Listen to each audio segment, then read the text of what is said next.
de mes constats personnels, cette succession de forums dénote l'importance que les plus hautes autorités du pays ont toujours accordée à l'éducation.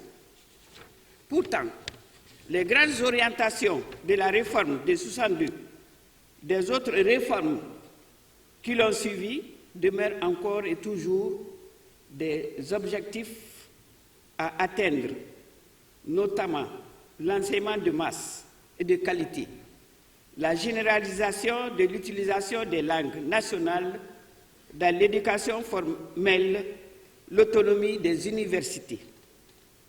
C'est la raison pour laquelle j'en suis sûr que les assises nationales de la refondation de l'État ont formulé des recommandations pour la création d'un système éducatif en accord avec les aspirations du peuple malien. Je salue la méthodologie mise en œuvre par la Commission nationale d'organisation.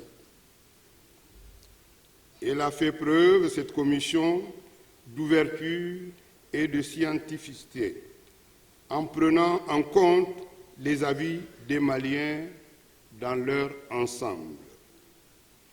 Les séances d'écoute avec les acteurs clés, les ateliers thématiques sur des problématiques majeures, les contributions très appréciées des anciens ministres, les ateliers régionaux et ceux qui se sont tenus dans les missions diplomatiques nous offrent suffisamment de données pour envisager le devenir de notre école.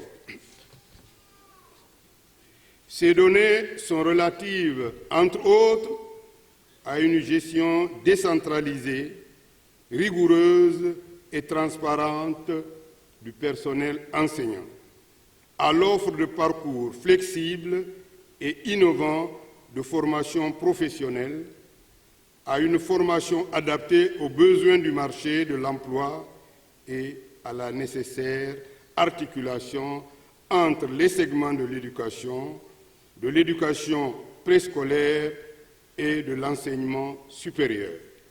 L'éducation nationale, mesdames et messieurs, est la base du développement de tout pays. Habituellement, les rencontres de ce genre sur l'éducation constituent un cadre de dialogue sur les forces et faiblesses du système éducatif afin de dégager, dans une démarche inclusive et participative, les solutions durables. Le gouvernement du Mali a voulu donner la parole aux Maliens pour définir le type d'hommes et de femmes à former, le système éducatif à mettre en place. La substance des différentes concertations vous sera présentée pour recueillir vos observations et commentaires. Vous aurez à discuter, à donner votre avis sur les éléments obtenus au cours des différentes étapes des États généraux de l'éducation. Au besoin, vous aurez à formuler des recommandations. Vous êtes appelés à mener une réflexion collective. Je souhaite que vous y alliez sans passion détachée des postures partisanes, dans un esprit véritablement républicain et constructif, afin de bâtir un système éducatif performant et enraciné dans nos valeurs.